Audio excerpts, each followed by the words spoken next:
What is up, Flick fans, and welcome back to my channel. I just watched the brand new Netflix movie, Alex Strangelove. So Alex Strangelove is a brand new movie directed by Craig Johnson. Now, last night I reviewed Hereditary. If you're into scary stuff, you should check that review out. But today, as promised, I watched the brand new Netflix movie that just came out this morning. That is Alex Strangelove. If you guys have never watched a review of mine, I like to talk about the good, the bad, and then give you my score. This weekend, I have a very special countdown coming out, so be sure to stay tuned to my channel for that. But right now, let's talk about this here movie.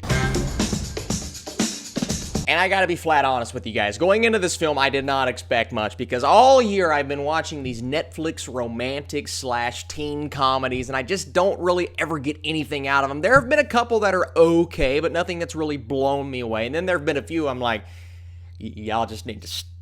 And that's the stigma. It's like if you make a bad movie, it's going to go straight to Netflix. Now, I don't truly believe that. There are some great Netflix films, and there are some ones where I was like, okay, I was a little hesitant going in, but then I came out like, wow, that was kind of surprising. And that's kind of how I feel about Alex Strangelove. I didn't expect a lot, and that's usually when you're the most impressed, when you go in with the least of expectations. I didn't even really know what this movie was about, didn't watch a trailer to it, but the story itself was very interesting. But I think the best part about this movie was the way that the actors portrayed the characters. You go into something like this thinking it's going to be super cheesy, cliched, you have the cliques and the teen drama, but there wasn't really a lot of that, oh, that's really non-realistic stuff in here, as there have been for other Netflix movies this year. There was a lot in here where it's like, okay, that's very realistic, this person would act like that, and that is the typical friend that I had personally in high school. So the basic premise here is Alex is a well-rounded person. He's the senior class president. Everything is going well, and he has a relationship with his girlfriend Claire,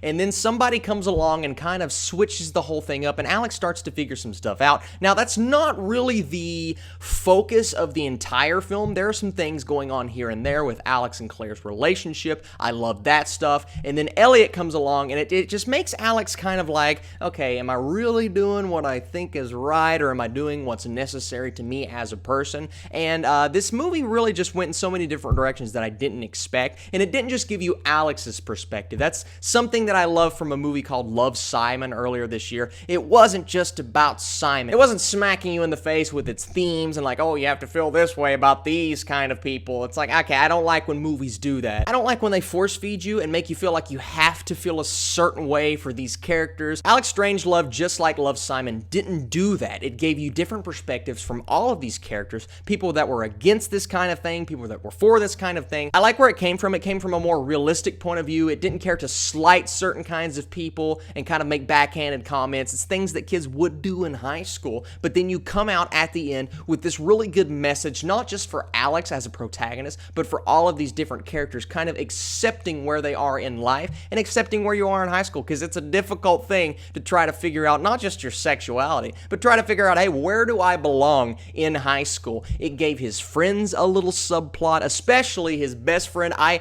don't know what it was, but maybe it's because I had friends like this in high school, but his best friend was my favorite character of the movie. He was so funny. He didn't hit that peak where it's like Jar Jar Binks annoying. He was slightly annoying, but that's how somebody like that would act, and just his one-liners, man, every now and then. All I will say is when there was a frog involved, those were some of the funniest scenes in the movie. I didn't expect to laugh as much as I did in this film, but Alex and Claire and Elliot and even everybody in the movie, they just made me laugh way more than I expected. Daniel Doheny, I hope I'm pronouncing that right. He plays Alex. He does a great job here. I mean, everything he did, you believed. He made it come down to earth and be realistic at times, and then at times he was over-exaggerating to the camera or to certain things that maybe didn't exist. A lot of drugs and alcohol involved in this movie, and that's another thing that I like. Not that I enjoy those kind of things. It made it more realistic, because yeah, kids are going to do that kind of stuff. They're in high school. They're going to cause trouble, go crazy. That's exactly what they do here. And while he had great on-screen chemistry with Elliot, I think him and Claire's relationship, the way that it blossomed and developed, or kind of de-blossomed and de-developed throughout the movie, was really good, and I just liked the way that everything was handled in that regard. Now, not everything is perfect here. I think this movie definitely has its fair share of flaws. Flaws that I expected going in. Like I said, this movie did surprise me in certain ways, but there are just storylines and elements that come into play towards the end, and I'm like, okay, I don't think you had to include that. This movie was working as it was, and I just didn't really feel like this was necessary without spoilers. And one of my biggest flaws is you can kind of see where the movie is going. Just from the first time a certain character shows up, it's like, okay, I understand that this is what we're in for because I have a brain and I've seen these kinds of things before, and it doesn't really do anything to switch up the direction, which I was like, okay, we could have done something. I wish a movie like this would just take a road or go down a path that I'm completely not expecting. But you know what? It played it safe. It's a Netflix movie. People are going to go in and come out really enjoying it, and I had a good time. While I liked Elliot's character, he seemed a little pushy at times. He was doing some things where I'm like, okay, maybe he doesn't necessarily feel this way, and you're kind of like edging him into it, and I get it. It was up to Alex's character to determine whether or not it was too pushy. I'm just saying from an audience perspective, felt like he was just like a little too pushy. A few characters in there that provided some really weird dialogue. Like I said, I loved Dell, but his sister comes in and it's like, okay, it's a little unrealistic. And then some more side characters I wasn't the biggest fan of.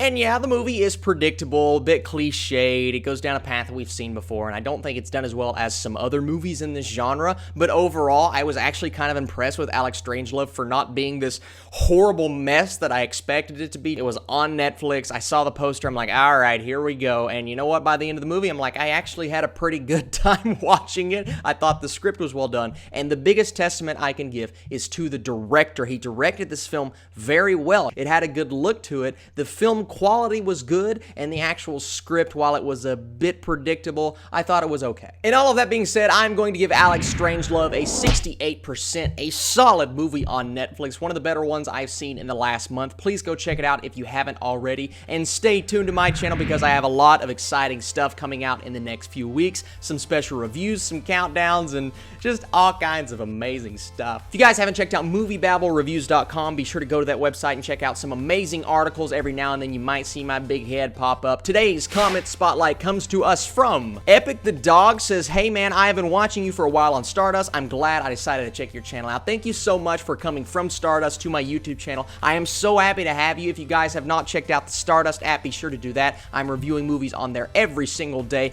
Thank you guys for the comments. Be sure to keep leaving them, giving me those thumbs up, and I will keep doing these Netflix reviews. You guys are the absolute best, and I will catch you later.